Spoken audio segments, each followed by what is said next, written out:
Anda masih bersama kami di Pemimpin Rakyat. Pemirsa, Presiden Prabowo Subianto berusaha memastikan pasokan bahan pokok selama Ramadan aman. Selain aman, Presiden juga berusaha agar harganya tetap terjangkau.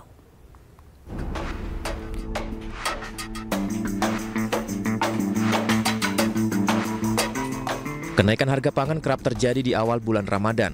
Hal ini pun berusaha disiasati oleh pemerintah. Menanggapi hal itu, Presiden RI Prabowo Subianto memerintahkan para Menteri Kabinet Merah Putih agar memantau dan memastikan tidak terjadi lonjakan harga pangan di awal bulan Ramadan 1446 Hijriah. Saya dalam beberapa pekan terakhir terus memantau perkembangan situasi produksi dan harga-harga pangan. Dan saya juga sudah menyampaikan instruksi kepada Menko Pangan, Menteri Perdagangan, Menteri Pertanian, semua menteri terkait untuk memastikan ketersediaan bahan pokok dan mencegah adanya kenaikan dan lonjakan harga yang spekulatif. Dalam beberapa kali kesempatan, Presiden juga kerap menegaskan bahwa harga bahan pangan tidak boleh naik selama Ramadan agar tidak memberatkan masyarakat. Tim Liputan iNews melaporkan.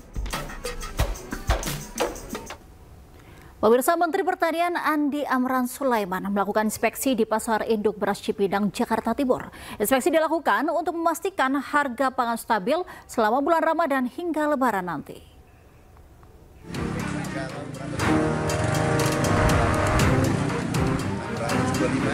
Menteri Pertanian Andi Amran Sulaiman melakukan inspeksi sejumlah harga pangan, khususnya beras, yang dijual di Pasar Induk Beras Cipinang, Jakarta Timur. Dalam inspeksinya, Amran menemukan adanya kenaikan harga beras sekitar 2 hingga 4%. Amran kemudian meminta kepada para pedagang untuk tidak menaikkan harga di atas harga eceran tertinggi. Hari kedua kami sidak, kami mengecek harga di pasar relatif stabil. Memang kami melihat beras ada kenaikan 2% sampai 4%. Itu ada kenaikan. Nah, kami mohon sekali lagi kepada seluruh saudaraku, sahabatku, pengusaha beras, pengusaha minyak, seluruh Indonesia pengusaha pangan. Jangan menjual harga pangan di atas harga eceran tertinggi, HET. Meski begitu, Kementerian Pertanian menjamin harga dan stok pangan stabil selama bulan Ramadan hingga Lebaran nanti. Dari Jakarta, Rio Manik, iNews melaporkan. Revitalisasi Wisma Atlet Kemayoran terus berjalan. Nantinya, Wisma Atlet akan ditujukan sebagai hunian aparatur sipil negara atau ASN dan masyarakat berpenghasilan rendah.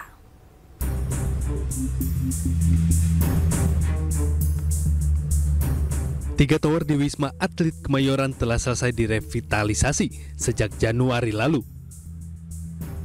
7 tower sisanya akan rampung pada April mendatang dan langsung diserah terimakan ke Kementerian Sekretariat Negara.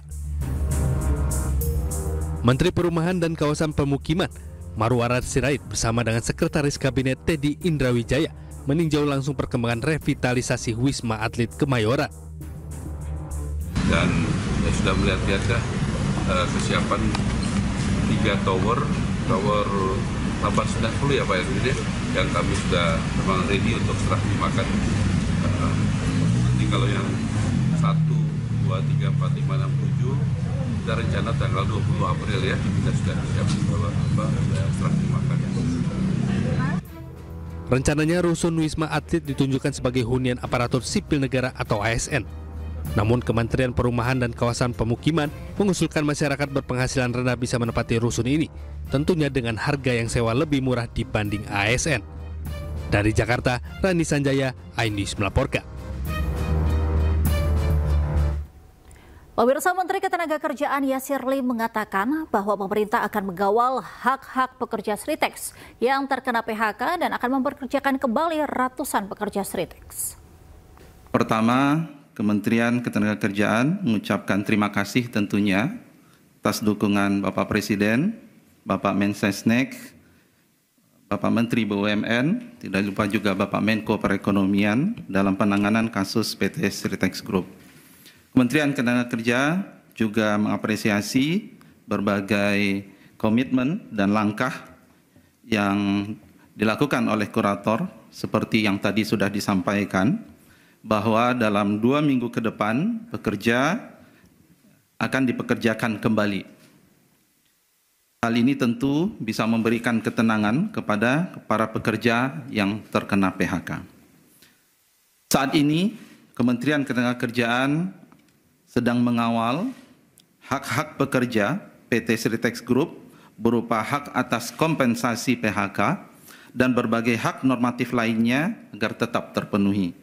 Selain itu, Kementerian Ketenagakerjaan juga akan mengawal agar hal PT Sritex Group atas manfaat jaminan sosial ketenagakerjaan, termasuk jaminan hari tua (JHT) dan jaminan kehilangan pekerjaan atau JKP dapat terpenuhi. Sehingga diharapkan JHT dan JKP tersebut bisa segera dimanfaatkan. Wakil Presiden Gibran Rakabuming Raka bertemu dengan komunitas anak muda pecinta AI. Apa saja yang dibahas? Selengkapnya usai jeda di Pemimpin Rakyat.